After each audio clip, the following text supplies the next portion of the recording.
For you are the light of our souls and bodies, Christ God, and we render glory to you, and to your eternal Father, and to your all holy, good, and life-giving Spirit, now and always and forever and ever.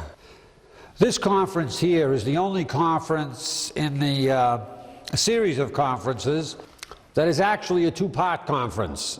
It's this plus the next one. And what it is about, and what the next conference is about, is the notion in the New Testament of love. A much used word, much discussed word. And what I hope to do is to lay out during these next two conferences the meaning of love in the New Testament. Why is this so important? Well, let me begin, first of all, by reminding you what we said in a conference earlier. To quote the biblical scholar John L. McCarthy, love is not the center of the Christian ethic. Love is the center, the circumference, and everything in between. What is not an act of love is morally worthless in the universe. Love is the center, the circumference, and everything in between of the Christian ethic. And we said he was just paraphrasing St. Paul in his famous hymn, 1 Corinthians 13, when Paul says, if I have all the eloquence of men and women or of angels, but speak without love, I have nothing but a gong booming or a cymbal clashing. If I have faith to move mountains, but am without love, it will do me no good whatsoever. If I give away all that I have piece by piece to the poor, and even if I let them take my body to burn, but am without love, I am nothing at all. And therefore we said that if those things, martyrdom, religious oratory, faith, and social service in the extreme without love, do not save, then a cup of tea without love doesn't save, remember? You see, what we were pointing at was that what we do in the Christian life, say giving someone a cup of tea, what we do carries spirit, carries spirit. Everything we do carries spirit. I can hand a person a cup of tea in a way that they would rather die of thirst than take it. But I can also hand the person a cup of tea in a way that communicates care and concern and genuine love. And so it is not the handing of the cup of tea, it's not the social work as such, it's not the martyrdom as such, the faith as such, the religious oratory as such. It's the love that motivates it or doesn't motivate it that's the great issue.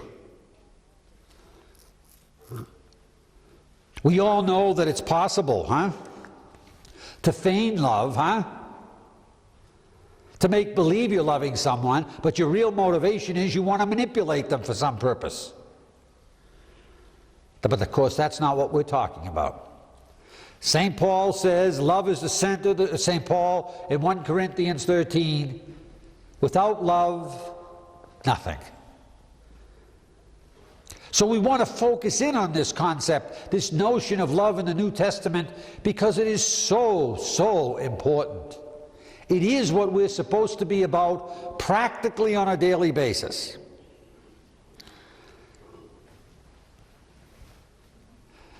St. John of the Cross, the founder of the Discalced Carmelites, the co-founder of them, one of the great doctors of the church and great mystics, St. John writes this: an instant of pure love is more precious to God and to the soul, and more profitable to the church than all other good works together, though it may seem as if nothing were done. Extreme extraordinary, huh? Utterly extraordinary, but totally consistent with St. Paul. Huh? An instant of pure love is more precious to God and to the soul, and more profitable to the church than all other good works together, though it may seem as if nothing were done. That's what we've been saying here. That's almost a summary statement of our conference. The communication that the Christ-like deed of love is everything. Or to use John L. Mackenzie's another sentence from him, the peak experience of the Christian life is the deed of love, meaning Christ-like love. You can't go any higher than that. It makes no difference if you have visions and this and that and euphorias. The peak experience of the Christian life is the deed of Christ-like love. And so we're going to spend this conference and the next conference taking a look at this New Testament notion, because it's so central to what we must be about as Christians. It is the central notion. An act of Christ-like love in the grocery store is of infinite significance to the church and to the soul and to the world. And once again, not because of us, but because of our union with God, because it allows God to work through us. Or said another way, we've been celebrating the liturgy of St. John Chrysostom here every day, the Byzantine liturgy that both Catholics and Orthodox in the East use. The first sentence in our liturgy book that the priest uses on the altar, the first sentence at the beginning of the book says, God is love, not in that love comes from God. Love is God. We are participating in the reality of God when we participate in the reality of love. God is love, not in that love comes from God. Love is God. The mystery, the incomprehensible mystery of the divinity is somehow in the reality of that simple deed in the grocery store of Christ-like love. And that's why St. John of the Cross says, one instance of Christ-like love is more profitable to the soul and to the church and more precious to God than all other works put together. That's incredible. And so we're going to spend these two conferences on love, this one and the next one. And yet we don't want to forget. We don't want to forget the simplicity of what we're talking about. We're going to try to make things more understandable. We're going to try to come at it from different angles, especially scripturally. But in the end, we want to be very, very clear. This is simple. This is simple. It's like walking, you know. When you walk, it's a simple process, but you try to explain it and try to write about it, it gets awfully complicated. So maybe we're going to complicate things just to try to give people a little motivation, give them a little insight, give them a little energy to do this, but it really is a simple task. And as I again look back to the back of the church here at the picture of St. Teresa of Lisieux, I think how simple it is. Because remember what we said, the new commandment, the only commandment that's unique to Jesus and the whole gospel is the commandment that defines love. When he says, I give you a new commandment, love one another as I have loved you. He is the definition of love. And so all we're called to do moment to moment to moment is to ask, what would Jesus do here? And then do it. Oh, you say that's too simple. I said that before and I heard it, but it's too simple. I look back at St. Teresa, and I will assure you that the famous little way that St. Teresa talks about, the famous little way, is nothing but the new commandment: to love as Jesus would love in the moment. Let me read you a few sentences from her famous autobiography, The Story of a Soul, the most read book in the Catholic world in the 20th century. St. Teresa says, "Among the countless graces I have received this year, perhaps the greatest has been that of being able to grasp in all its fullness the meaning of love. I have striven above all to love God, and in loving Him I discovered the secret of those other words. Not everyone who says, 'Lord, Lord,' shall enter into the kingdom of heaven, but the one who does the will of my Father. Jesus made me understand what the will was by the words He used at the Last Supper when He gave His new commandment and told His apostles to love one another as He had loved them. When God, under the old law, told His people to love their neighbor as themselves, He had not yet come down to earth. As God knows how much we love ourselves, He could not ask us to do more. But when Jesus gave His apostles a new commandment, His own commandment, He did not ask only that we should love our neighbor as ourselves, but that we should love them as He loves them and as He will love them to the end of time. O Jesus, I know You command nothing that is impossible. O Jesus, ever since its gentle flame has consumed my heart, I have run with delight along the way of Your new commandment." Now, we have all heard about St. Teresa's little way for so many years, all our lives. But did you ever associate it explicitly with the new commandment to love one another as I have loved you? Because that is explicitly what it is. Now remember, St. Teresa was a Carmelite, Discalced Carmelite. And St. Teresa was several hundred years after the founders, St. Teresa of Avila and St. John of the Cross. Huh?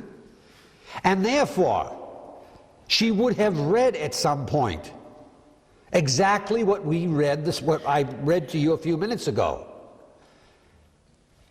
And somehow it all clicked to her that an instant of pure love is more precious to God and the soul and more profitable to the church than all other good works together, though it may seem as if nothing. And isn't that her life?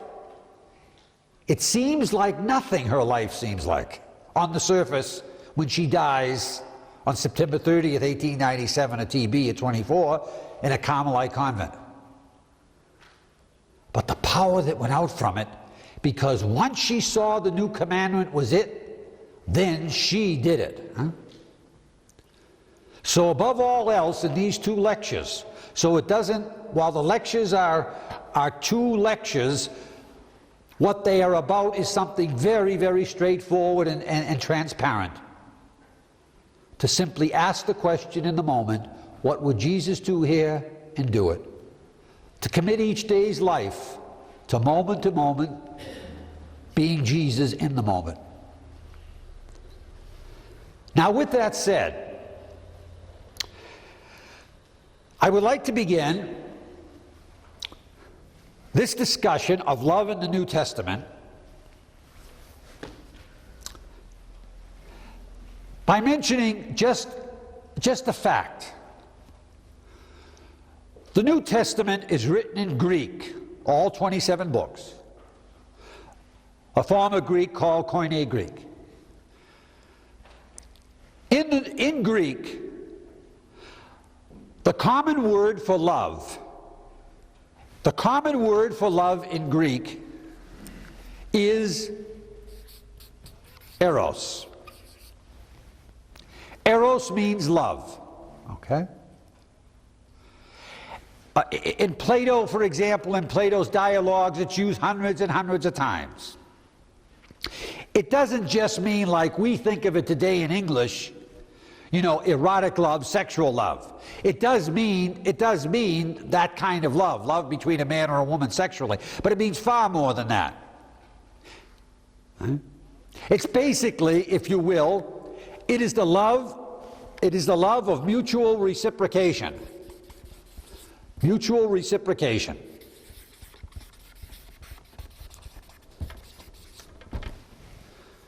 And so, indeed, you could say about your husband or wife, a girlfriend, a boyfriend, I love you, you love, you know, and so forth, and you'd use eros. But you'd also use eros when you say, I love God. I pray to God, God hears my prayers, God answers me, I pray to God, and we have this mutual relationship. You'd use eros. But you could also use it analogically. For example, in English, you'd say, I love a McDonald's hamburger. Say, we love a hamburger. Right? And it would be eros would be the word. It's the common, ordinary word that's used without exception in Greek for love. In the New Testament, the word love, L-O-V-E in England, the word love occurs 338 times. 338 times in the New Testament. Of the 338 times in the New Testament that love appears, remember the New Testament is written in Greek. Of the 338 times, eros never appears. Eros does not appear on a single occasion in the New Testament. This is extraordinary. There is no way that eros could not appear unless those people doing the writing over a period of anywhere from 20 to 80 years after Jesus were totally conscious that this word did not describe the love that was salvific.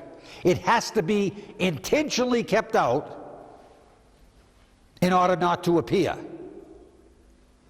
because it would be the normal pattern of speech. The word that does occur is agape. 318 times of the 338 times that the word love appears in the New Testament, the word that appears is agape. The other 20 times, the word that's there is philia, which means brotherly or sisterly love, like Philadelphia. Philia, a brotherly, sisterly kind of affection. Agape is the word in all the great sayings that we know of Jesus about love, starting with, love the Lord your God, whole heart, whole soul, whole mind, whole strength, love your neighbor as yourself. The word is agape. Love of enemies, the word is agape.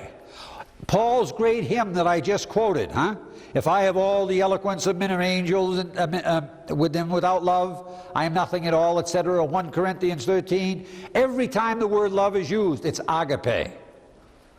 Every time it's agape. So what does agape mean? Agape means unconditional care or love. Unconditional care or love. And so we see the difference immediately between eros and between agape. Immediately. Eros is a love of mutual reciprocation. In erotic love, There is always something I am getting back. And that something has to be there, or else I can't even use the word. So for example, you know, you have a boyfriend or a girlfriend, you know? And let's say your girlfriend, and you're in love with this girl. And gee, you're calling her up on the phone, and you're on the phone talking to her 2 or 3 hours a day, and you want to go out with her, 7 nights a week, and so forth and so on, you know. And every time the phone rings, we want, is that her, you know? Eh? Because there's a good feeling that comes when she calls and everything else, eh? And then when the feeling leaves, and the phone rings, and someone picks it up, and before they grab the phone, you say, geez, tell her I'm not here, tell her I'm not here. You can't even use the word eros. See, there's no mutual reciprocation. That's what the eros are. You love God. You pray to God. God answers your prayers. Everything goes well, so forth and so on. And then all of a sudden, you pray to God. God doesn't answer your prayers. As a matter of fact, things go terrible. And then all of a sudden you don't know if God exists, you don't pray to God, you don't, and so forth and so on. It meant the love was erotic. You were in a situation of mutual reciprocation. It's love, but it's eros. And the problem with eros is what? It never appears once in the New Testament. Or hamburger, just to use this little thing when we say we love a hamburger, we love a McDonald's hamburger, something like that. Well, fine, we love a McDonald's hamburger. We really say it. Geez, I love a hamburger, you know. Every time I pass the Golden Arches there, I got to get a hamburger. I just love those hamburgers. Right?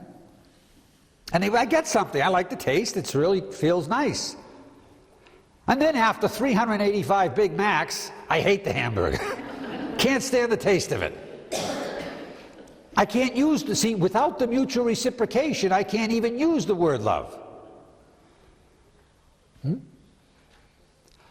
Whereas agape, the word agape means there's no concern for reciprocation.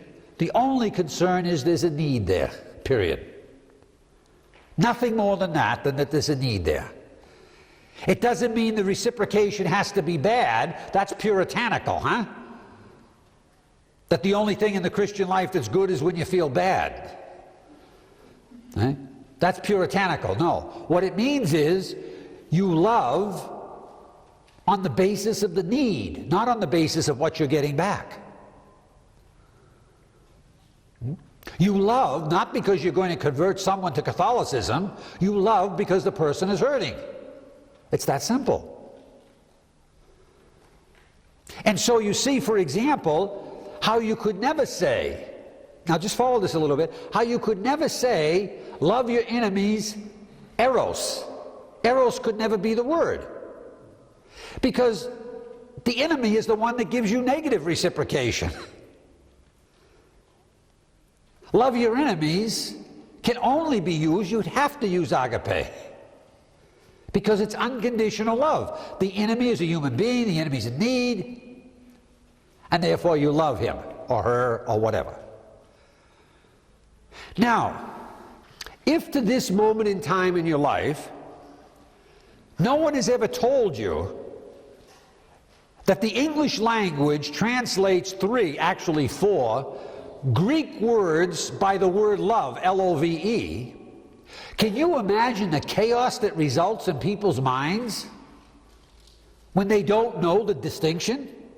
Because the chaos is, what? That they read the New Testament and all this talk about love, and they read it in terms of eros. They read it in terms of eros.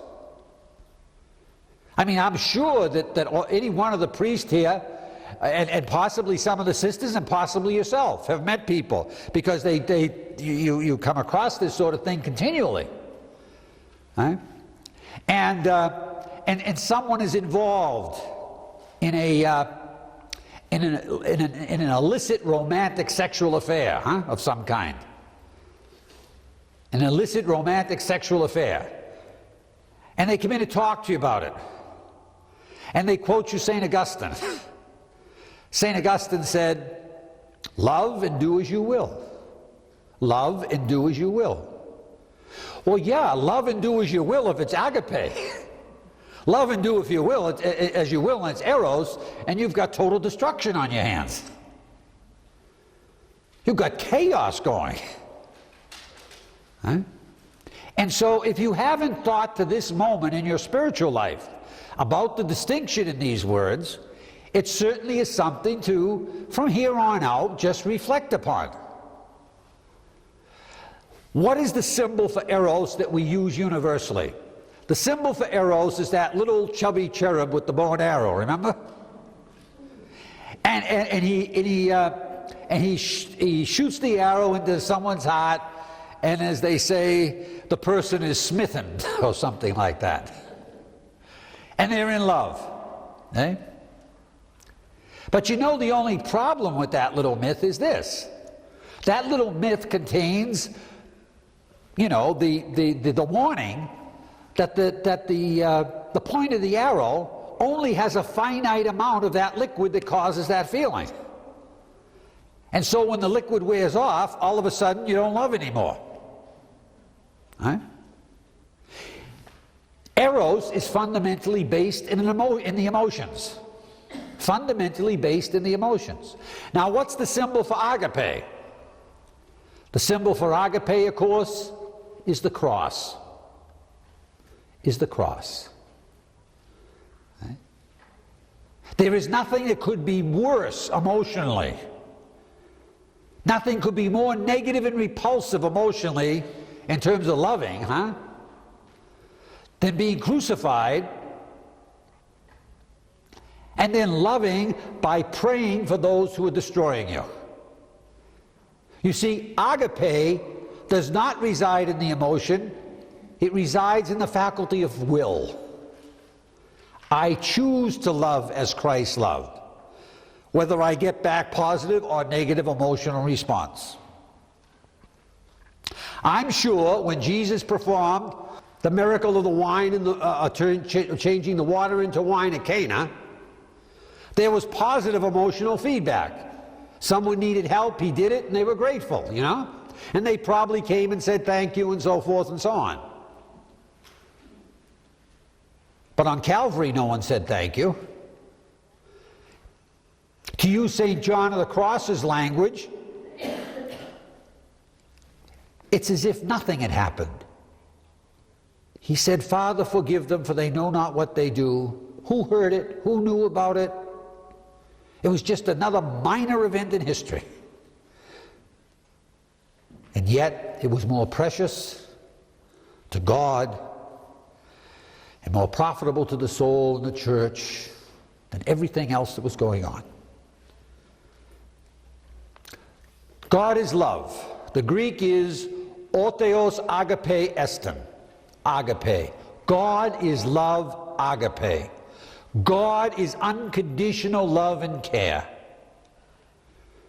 It's when we live in that spirit that we live in God. How many of us condition our love on getting what we want? Or use our love to make conditions on other people's lives? If you love me, you will do this. That's not God. God loves. God forgives. God doesn't manipulate. God loves just because there is a need for love. Now, this really does represent a critical difference in terms of what we mean by love.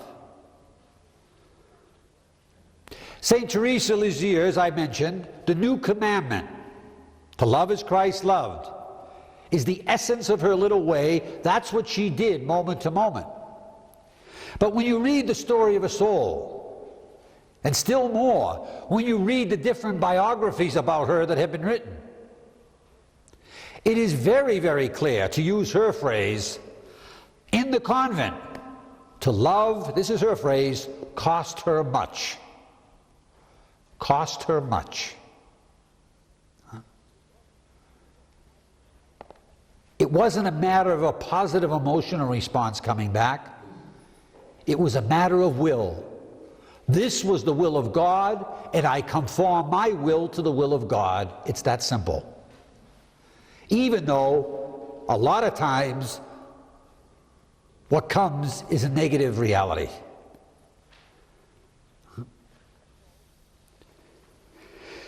And so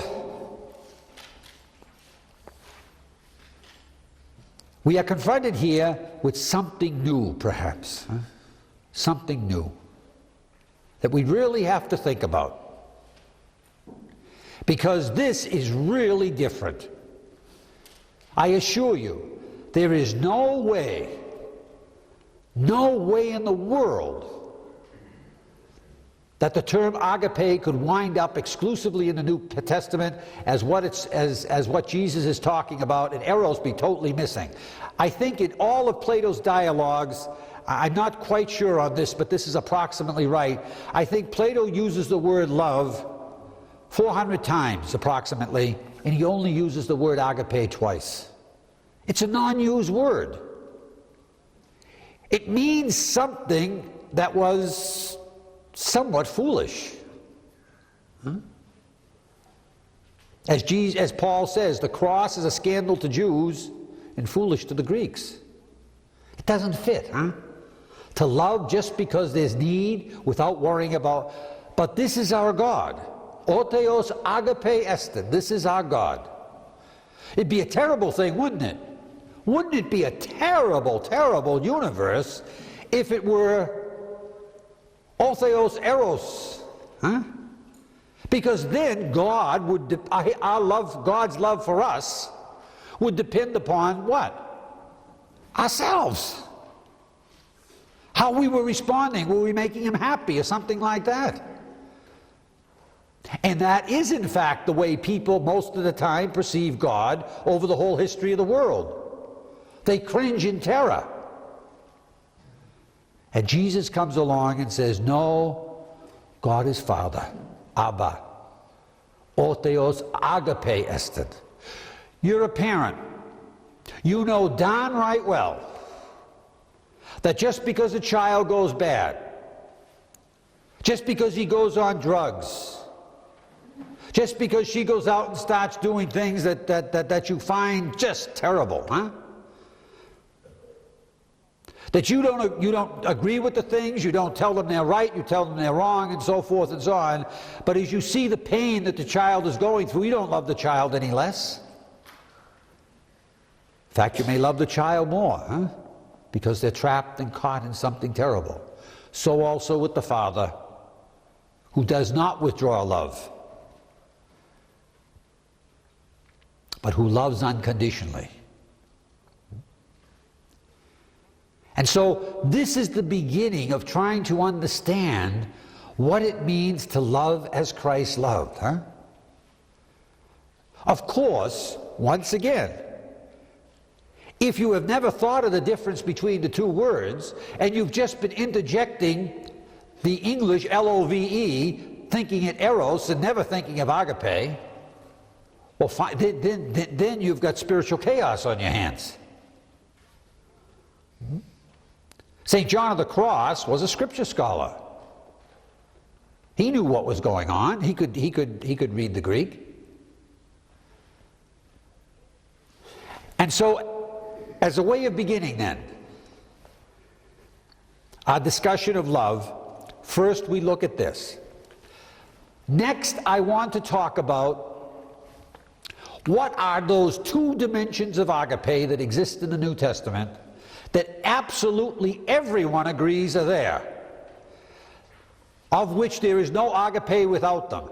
Other people add other dimensions, In fact, I would even add one myself. But these two dimensions, everyone universally agrees are there in the New Testament as the manifestations of agape, Christ-like love. And so,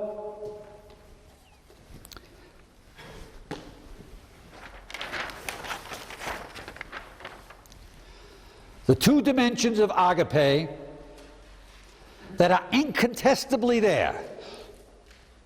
if you will, two facets of agape that are incontestably there in the New Testament, in the Gospels. First of all, agape means the willingness to serve without the desire for reciprocation. The willingness to serve without the desire for reciprocation. This is summed up in the New Testament in the theme of the suffering servant.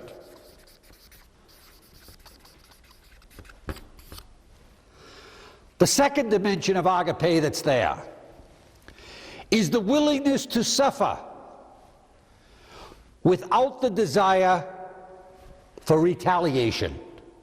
The willingness to suffer without the desire for retaliation. This is summed up in the theme of forgiveness 70 times, 7 times.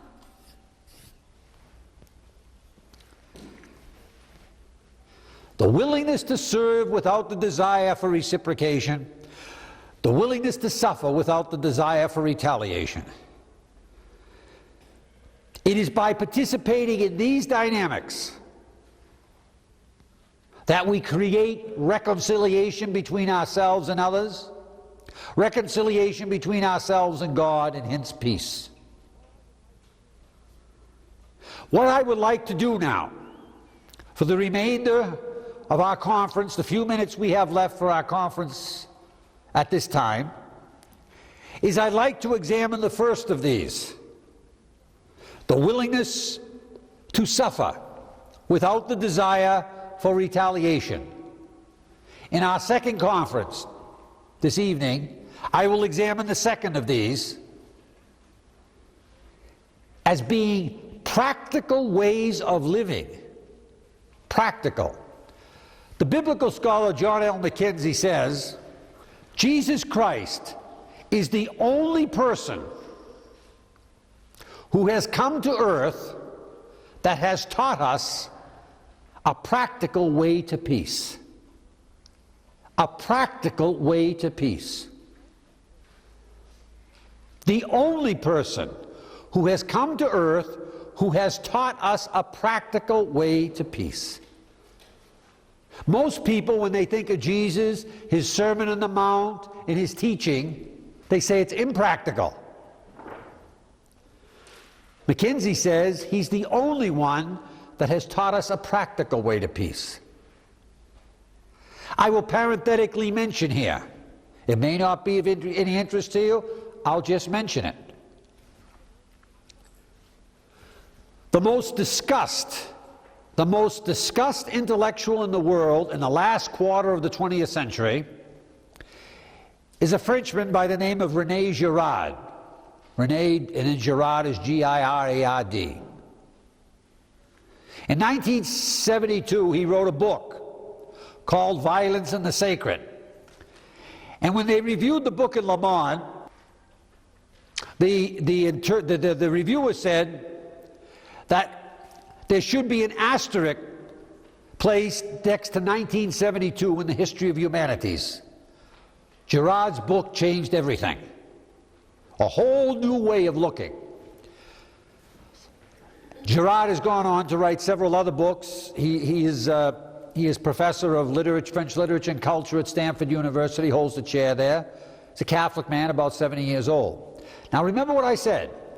At the upper echelons of world scholarship, this is the most discussed person in the world in the last 25 years. I assure you of that.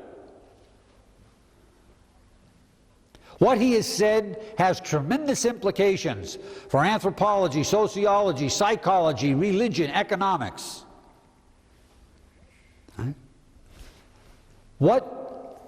It's not my purpose here to discuss Girard, it's only to say something. René Girard says in his writings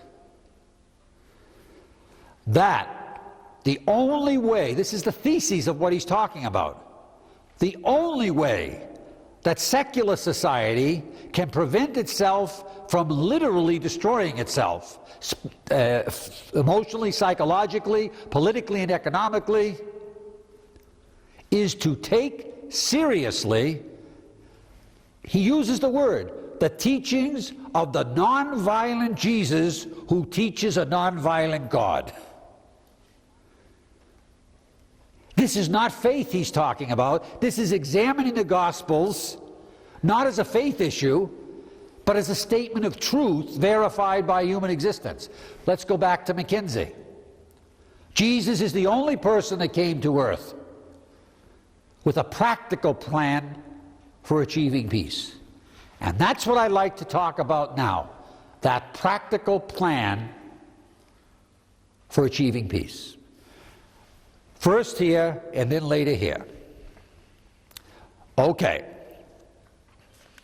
The normal process, the willingness to suffer without the desire for retaliation. You know what the normal process is. Y and X get in a conflict, okay? So Y does something evil to X. And X says, oh, I'm not going to put up with that. Not me. So X returns evil to Y. Huh? Y says, you know, like Gandhi said, every human being starts a conflict not really sure that he or she's morally right. But once someone returns, you know, evil for evil, now they're absolutely sure the other guy is no good, and they were right starting it.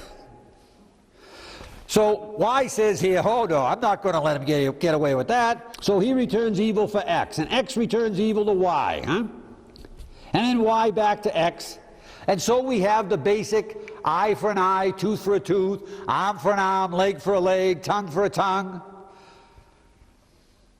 ear for an ear, hand for a hand, until we have two people who are blind, toothless, legless, armless, speechless, and one of them is in so much pain and agony that he screeches for the other to stop hurting him, and that's what the world calls peace by victory. There is never, never, never peace through victory. There is humiliation and all the dark ripples that go out from it, whether that's in the family or whether that's in the nation. No peace through victory. Victory just means you can hurt better in the moment, and therefore you can quell something. So what does Jesus teach? Does Jesus teach that when Y does something evil to X, if X is the Christian, does Jesus teach that X should do nothing because he's a Christian?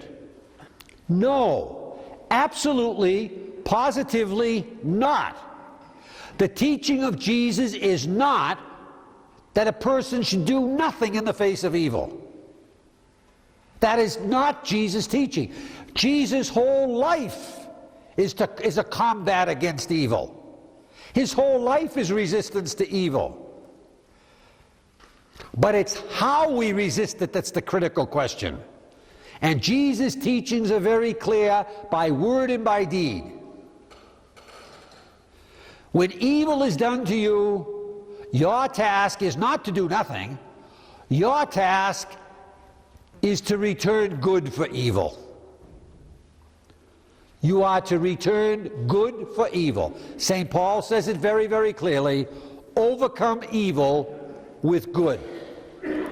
Jesus models it in the extreme on Calvary when he prays for those who are destroying him. Father, forgive them. You see, to do, no human being could possibly live in this world in the situation of being constantly bombarded by evil and doing nothing in the face of it. They would psychologically, emotionally collapse. You all heard the saying, power tends to corrupt and absolute power tends to corrupt absolutely, meaning the power of violence. But psychologically, it's equally true. Powerlessness corrupts, and absolute powerlessness corrupts absolutely. Jesus renounces the power of the world. He does not renounce the power of God, which is what? the power of love. He uses the power of love. He returns good for evil, love for evil. And he teaches that. That is a position of powerfulness, not powerlessness. It's not the power as the world defines power, but it's genuine power. In fact, it's the only power that can conquer evil. And therefore, Jesus' teachings are simple. Overcome evil with good. Overcome evil with good. That's the response here. Now, the practicality of it is this. First of all, if X doesn't return evil here, you know, Y does something to X, X doesn't return the evil, that stops all this. This all stops. Just this practical. Secondly, when you start doing good to people, it gets harder and harder for them to do bad to you. In the end, there may be a possibility that you may lose, that people may die. You may die, rather. People may die. But that's not the issue here. The issue is St. John of the Cross. One act of Christ-like love is more precious to God, more profitable to the soul of the church than all other things together. The issue is being Christ-like in the moment. But there is genuine practicality to being Christ-like. First of all, this whole terrible thing doesn't go on. Back and forth, eye for eye, tooth for tooth, with all the humiliation and the anger and so forth that sends out ripples over years or generations. But secondly, practically, real love is being done. Look, Jesus is the Word who was here before the beginning of time, through whom all things were created. He is the Word become. He knows how to conquer evil. And he says the way to overcome evil is to follow me. Return good for evil, love for evil, even to the enemy. But the teaching is universal. Jesus knows evil, and he says, in the face of evil, do love. That's what he's saying. And that's all evil. And I just say this parenthetically, even those evils that you don't know their source. The task is to use them as a catalyst to do love. You see the issue here? Usually, the way life usually works in this world is this. This fella starts evil, or group, or whatever. Evil catalyzes evil, catalyzes evil, catalyzes evil. In other words, evil is a catalyst for itself. The practicality of Jesus' teachings is what? That by us, the Christian, using the faculty of free will, which they have, evil becomes a catalyst for doing good. I will return good for evil. Evil now becomes the catalyst for its own self-destruction.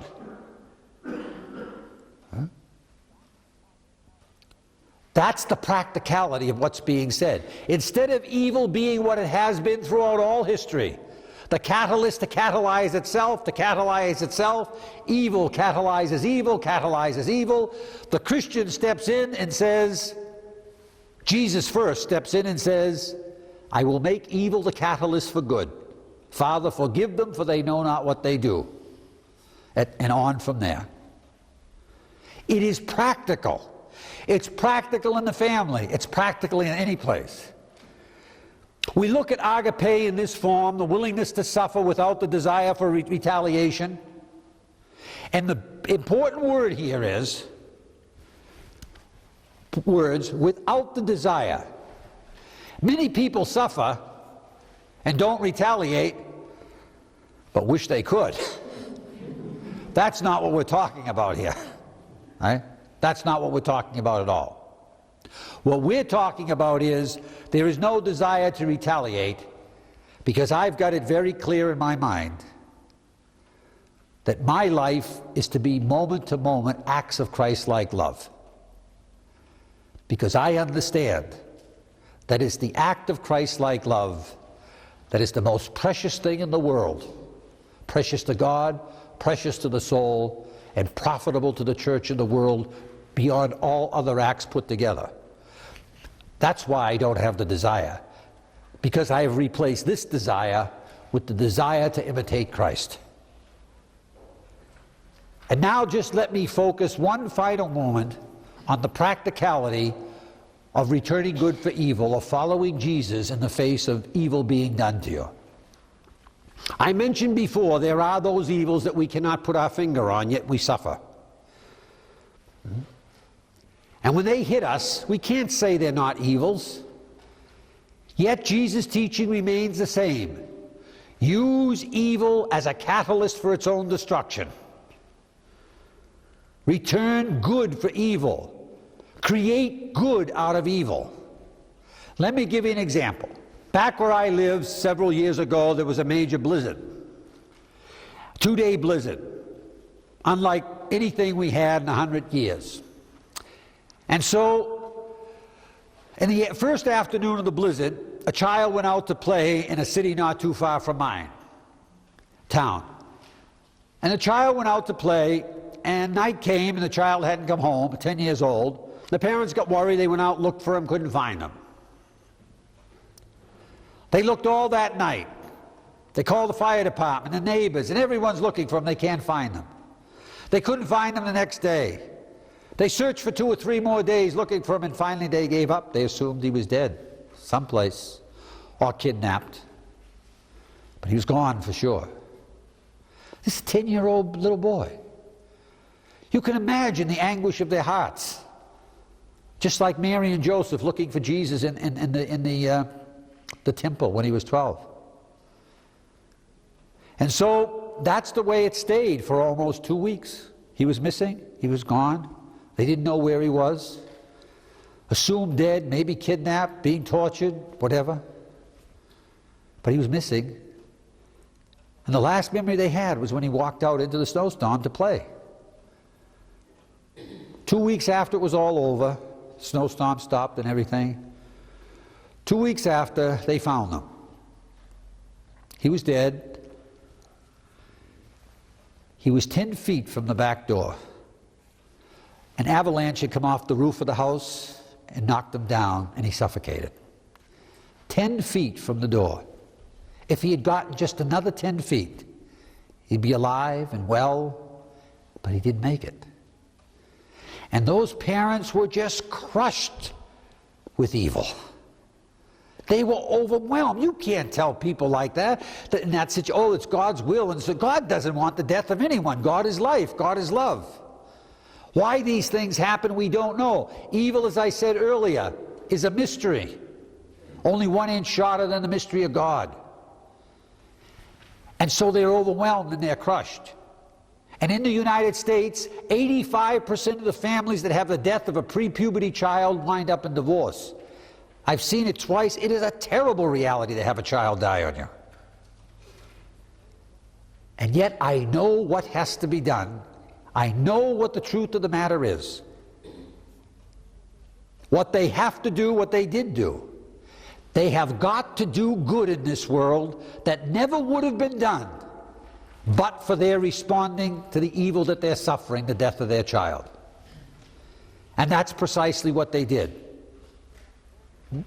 They set up programs for homeless children, you know, children that run away and are out in the streets and so forth. Programs that help children. Programs that never would have been set up. Children, therefore, were helped who never would have been helped but for this death.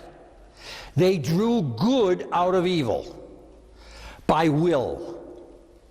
The suffering is real, but they chose to overcome evil with good. And that is what we all must do. That's how evil is overcome. The normal process is the death of the pre-puberty child produces chaos in the family.